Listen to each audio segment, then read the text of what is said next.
Yeah. Excuse me. Now, having said that, here's the trick to it. If you wake up each day and you say to yourself, I'm doing the same thing over and over again, and then I don't like it. Well, there's a reason why you don't like it. You've gotten complacent with it. Okay. But then in the same token, you also don't like the fact that you've got to get out of your comfort zone and step forward and make. Hello, everybody, and welcome back. I think it's your favorite time of the week. I know it's my favorite time of the week. It is time for Leaders Talk. And as always, I am your intrepid host, Andrew Dupe, head of communications over here at Leaders Brands. And today, for the third time, the first three-time guest, I think Saturday Night Live, they got an award for 5 times. So Darius, you got two more. You get two more before you get the award, and I There we got two go. more to fake it till you make it on figuring out what the award will be. But yes, Darius Ross. And today we are going to be talking to Darius about mastering the TPS Blueprint, transforming trauma into triumph, his upcoming first book. We've previewed a couple times before, but now we're going to do a little bit of a deep dive in it. So, Darius, welcome yet again. Great to have you on. And yeah, let's tell us a little bit, just first about a little bit about what the book is about and how you began to formulate it before you even wrote it. The book is about dealing with people's past traumas, their experiences, their successes, their failures. And the bigger thing about it was that I took over 30 years I had in the storage space of all the different transactions, situations, dealing with people, dealing with women, dealing with family members, and so forth, of the problems that people hide. We spend so much time hiding from our experiences, and we become affixated or focused on running from our problems and not dealing with them. So I decided there was time now, especially during this current political environment and social environment, to talk about these problems and really what people are really going through and what they're hiding from and refusing to deal with. Got you. So, walk us through what is the TPS Blueprint? In the TPS Blueprint, I talk about timing, precision, and synchronicity, how life comes down to just that. Timing, and the ability to be able to be at the right place at the right time. Precision, being able to hit your target on point. If you're in the military, folks will understand that. And synchronicity, again, on the military, being at all things equaling out and coming together at the same time to create the perfect scenario or the perfect storm, if you want to call it that. Gotcha. How what's the blueprint that we should master then? So we get the idea of kind of from the a helicopter view of what it's about. So just give us a little bit of an idea of what kind of structures the book is going to walk us through with that TPS blueprint. I walk through the process of you have to hit rock bottom in order to really appreciate where you are.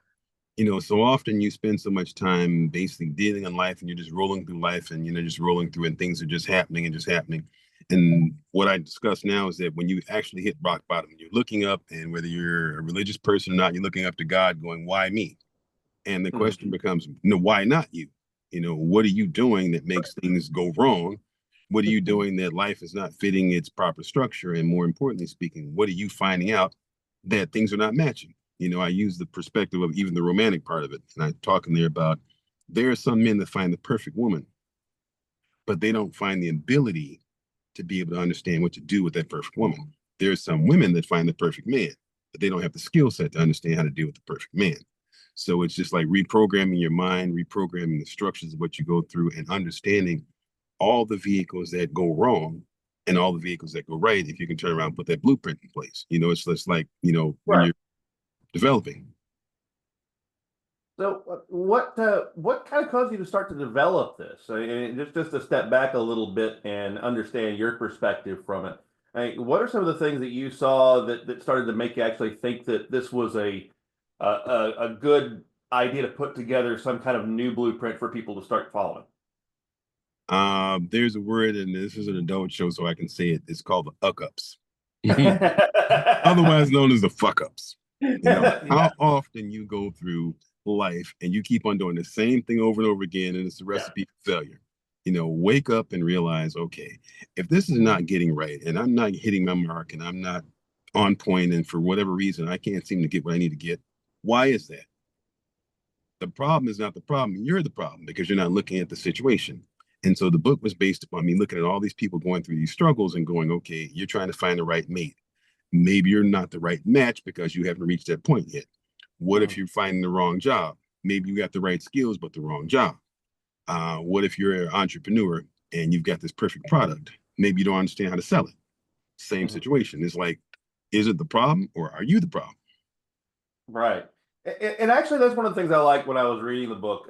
Is it's not something that says, "Okay, I've got a surefire solution. This you follow these steps, and you're going to be okay." You take a more generalized approach to actually start analyzing yourself and try to suit yourself to the situation. So, I mean, kind of dive a little bit into that for the audience. They can kind of get an idea of what your approach is on that.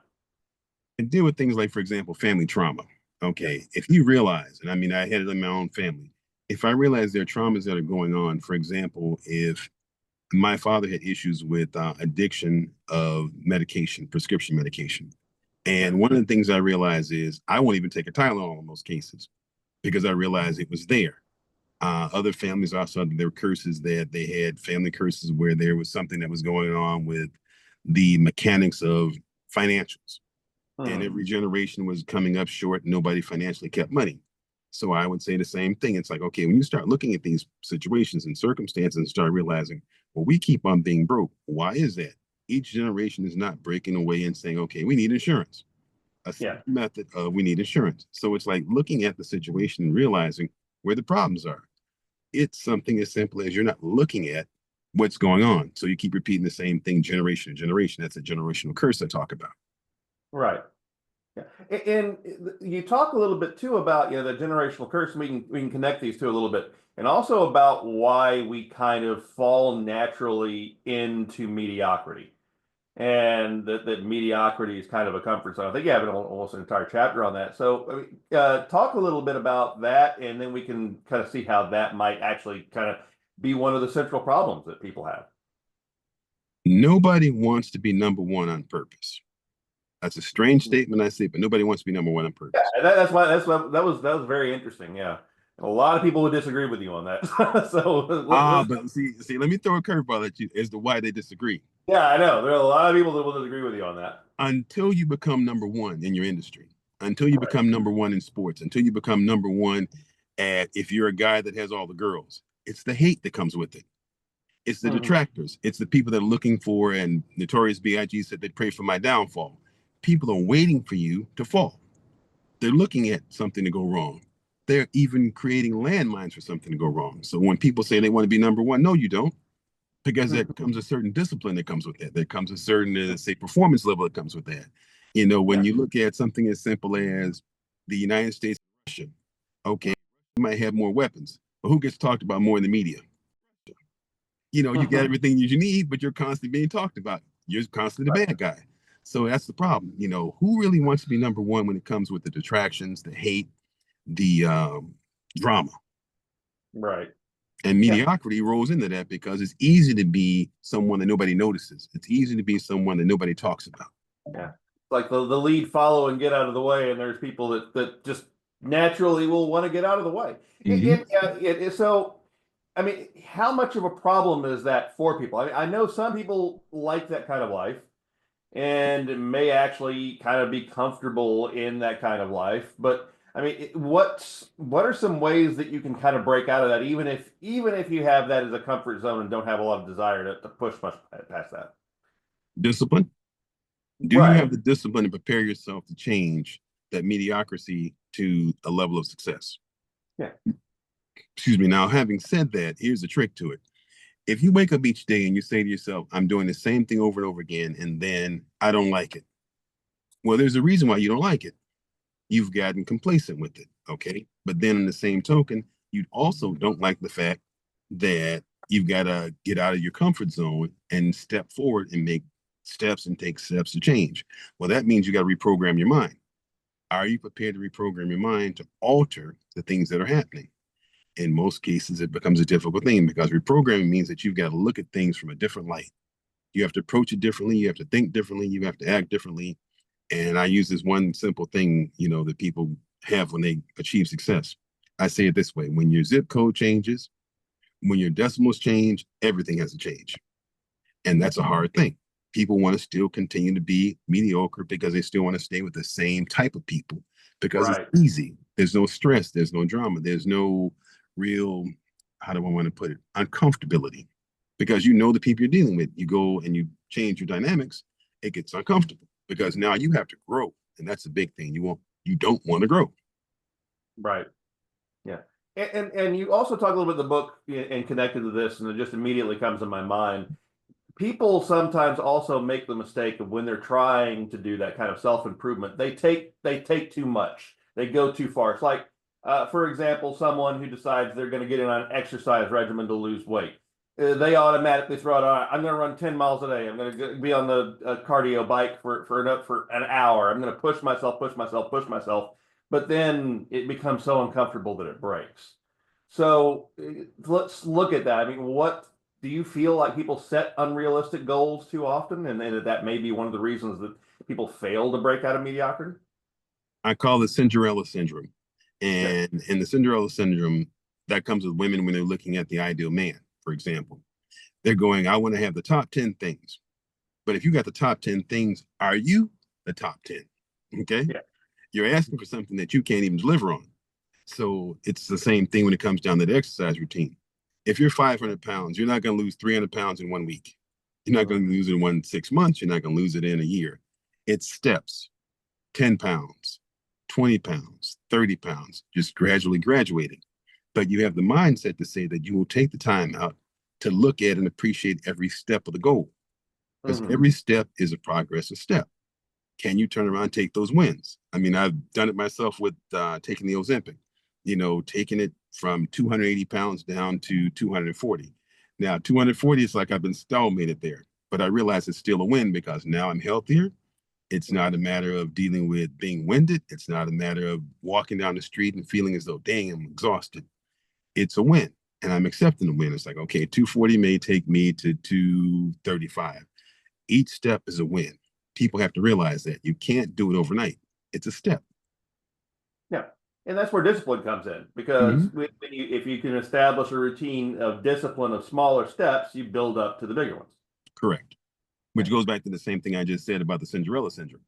You're dealing in a fantasy land of something that doesn't exist because you don't understand what you're asking for. If you want Yeah. to get to that point, you have to realize that where you're at now, what are all the things that are not quite on point now? And then realizing if you're not there now, it's going to take time to get there, which means you have to do a lot of work. And that goes back to that reprogramming. Mm. Right. And that's just it. I mean, how do you reprogram effectively though? I mean, what are some steps that people can think about in ways that they can build a smaller routine that they can then use to build into a bigger one? Accept the fact that your life right now is not where you want it to be. And you're now going to dissect all the things that come into how you got there. Because that's the biggest thing, accountability and acknowledgement. This is how I got here. I got here because I love food. I got here Right. because I love Yeah. to turn around and snack. I got here because I was stressed. I got here because things were off. And it goes back to the Cinderella thing again. You're saying to yourself in no uncertain terms, I want to find the ideal person. Well, that means that you got to turn around and say to yourself, if I want to find the ideal person, what are the things that I've got to do to make that ideal person materialize, manifest in my life? Am I doing all the things that it takes to make it all work? Step by step again. How do I fix me? Right. And I like that. Yeah. How do I fix me? Because that's really a lot of what this book kind of gets into. It's not just ways to be better in business. It's not just ways to be better in leadership. I mean, this can be applied to a lot of different things in life. I think as we've talked about over what we said, and what I've found in my life is that when I've implemented things like this, it's been more effective. When you build a goal and you say, I want to get this, you can't just get there right away to the end. And I That's think right. that one of the problems that people have and why they need to have disciplined thinking is because they think they can just warp to that end comfortably. Like being mediocre is comfortable. They think the end goal can just be Mm-hmm. achieved comfortably when you really have to think about it's never going to be an easy process to get what's really worth something. That's right. Because it takes being able to sit down and analyze the fact that, You have these things you want, right? You have certain scenarios that you want to see. But that means that you got to turn around and sit down and figure out how many steps it's going to take to get there. I mean, literally steps, and count them. Okay, this is going to happen over 3 months. This is going to happen over 6 months. This is going to happen over 12 months. And look at that and monitor it and materialize it. It just takes time, but not get frustrated. Realize, okay, you didn't get to where you were overnight, and you're not going to get to where you need to go overnight. Right.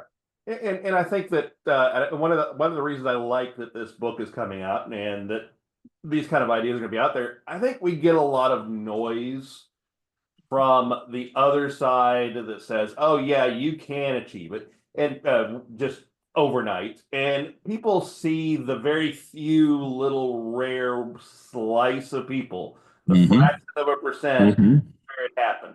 And that's what the media likes to talk about. That's what we like to be shown all the time. Someone that, maybe has a modest loan from their dad of $1 million and suddenly builds a business. That's right. That's right. If they think, well, why can't I get that little that instant gratification? And yeah, there's too much bombardment that tells people that's the way to go. Well, you got handicapped in some ways. See, that's otherwise known as being privileged. If you got that privilege, okay, it's wonderful. But here's the thing: it's like a good marriage. A good marriage takes stamina. Nobody talks about what goes on behind those closed doors. How many times they fought, how many times they argued, how many times they walked each other, how many times at the end of the day they went to sleep backs to each other, how many times he walked out the door, how many times she walked out the door. Was there infidelity? Was there infighting? Were the in-laws? All those things are part of this process. So yeah, you got a good marriage, but it took you 20 years and then 2,000 things that went wrong to get to the good marriage. But that's not talked about because people want to turn around, not admit being number one. See, it goes back to the number one thing. There's a lot of hate that went into being number one. Yeah. And I think you're completely right about that. I mean, and it's like, sometimes everything going right is not always the best thing as well. Because, when you're in a situation where you never face challenge, then when actual challenge arrives, you aren't going to be prepared for it in any way. That's right. That's right. Yeah. And the irony of that is not only preparation, but here's where the interesting part about it is. Not only are you not prepared, but you are shocked to the core because you're saying to yourself, why me? No, why not you? Why not you? And why not you go through these same processes and these procedures and dramas?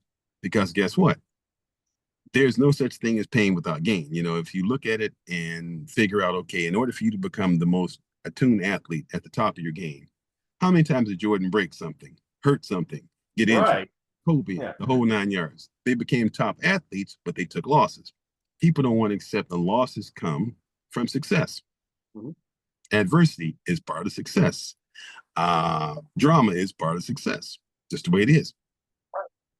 And you talk a little bit about that too. It's like naturally when people are going to run into situations like this or have or even face adversity willfully. I mean, actually they attack adversity. They're going to get into dark thinking. They're going to get into negative thoughts. All of those things bring those about. So how do the people overcome those thoughts when they inevitably begin to creep in? You accept something that I've dealt with a few people about, and I tell them quickly, can you accept you fucked up? Can you accept that things went wrong? Can you accept the fact that you don't have the answers? Can you accept the fact that, unfortunately speaking, you made a right turn at the wrong location? Can you accept you put the wrong people in your life? Can you accept you got the wrong advice? Can you accept all these things? Now, can you be accountable for it? Can you not say that they're wrong and realize that you did something wrong? Can you also acknowledge, which is one of the most important things, I need to make some changes. I need to adapt to change. And then the last thing, will you be determined to alter the path? Yeah. It's all about swallowing your pride. That's right. That's right. Hard thing to do. Well, we summed it up, ladies and gentlemen. Right. That's right. No, but it really is. People don't like to admit two things. They don't like to admit that they were wrong about something. And even worse than that, the one they really don't want to say is they don't want to admit that they don't know something. And the thing about it is that sometimes those two answers I was wrong and I don't know are the right answers. Right. That's right. It is sometimes better to be the dumbest person in the room and not know than to be the smartest person in the room and be in a situation like what's happening now in the country. Things are going wrong that Right. don't want to admit that, oops, we made a mistake. Yeah, the fake it till you make it problem. I mean, Right. that's just it. When you refuse to say I don't know, and I don't necessarily have all the answers. It may even be I don't necessarily have all the answers yet. Maybe I don't have all the data. I don't know yet. I haven't lived long enough yet. I haven't researched this. Those are the right answers. But what people tend to do is instead they're like, oh yeah, I know what I'm talking about, and they fake it till they make it, and then suddenly that just creates an even worse mess down the line. Chaos. Yeah. They create the kind of chaos that they can't imagine because they give other people's lives on the line. Okay. Right. And that's the irony of it is when you have somebody else's life on the line that they're entrusting in you and you're making a mistake and you're dragging everybody along with you. And they don't really realize that the captain of the ship has already been in a situation where the ship has been abandoned. They just don't want to tell everybody the ship's abandoned. So meantime, everybody is still on the ship trying to row to shore and not realizing there's no shore. The sharks are surrounding the water and now there's, very important thing. Yeah, absolutely. I mean, it really is. And so, Darius, I mean, we're running a little short now, but I think we've got a good kind of coverage of what's got the book. What haven't we covered? What is something that you really want, without obviously giving it away? We want people to pick up Mastering the TPS Blueprint, but without giving everything away. What do you kind of want to leave the audience with today, so that they can know what they're getting into when they pick this up? I want them to understand that most people suffer from the loser and the winner mentality, and most people suffer from the mental gymnastics. That your mind spends so much time playing tricks on you from when you were in grade school to high school to college, and the same thing when you get amongst your peers and you become older. The mental gymnastics that go on in your head, and it's like Nadia Comaneci and the whole process, how good she was there. I say the mind is the same thing with mental gymnastics. Your mind is playing somersaults, jumping jacks, the whole 9 yards on you. Now, can you reprogram your mind to realize I am now 40, 50, 60 years of age. I am now in my 20s. I have 30 or 40 more years successfully to turn around and change things. I'm now in my 30s and 40s. I should have learned from those mental games that got played on me to wise up. And now in my 60s, can I now reach back to my kids and grandkids and teach them how not to follow and fall into these, nightmares? There's a learning process across the board. So those mental gymnastics that you go through, the object of this book was to teach people, no matter where you are, you can either learn for yourself to change, or you can alter somebody else's process, if you want to call it, so they can change, especially for older people like myself at 60 now, how I can change somebody else's life and make things better. I mean, one of the biggest things I got was a call from a guy that I had dealt with as a mentor. And one of the greatest things he said after the book, he was like, you know what? You taught me so much. I stopped talking to you for a while because my pride would not let me talk to you because it hurt. It hurt to know what you were saying. And I'm like, yeah, I've been there. It's like from bottom to the top. I know what it's all about. So I was trying to help you to avoid those processes. Yeah. So Mastering the TPS Blueprint, when can people pick it up? They can pick it up at Amazon, Barnes and Noble, et cetera, et cetera. They can also go to my site. It's on DariusWrites.com, WRITES Rights.com. Excellent. And ladies and gentlemen, all that's going to be down below. Darius, this was a really good book. I appreciate it. We could definitely go in more, but I want everybody to just take this as a whetting their appetite and pick it up. I highly recommend it, and I think that it's a great, it is a great blueprint for people to follow, and we absolutely look forward to this actually changing some lives. So thank you so much for being here, and we'll probably have you back again. We're going to get to that 5-time guest award thing, and I'll come up with something by the end. Just don't blame me if I pick up a Timu trophy. That's right. Thank you, sir. I appreciate it. It's been great. All right, Darius. Thank you.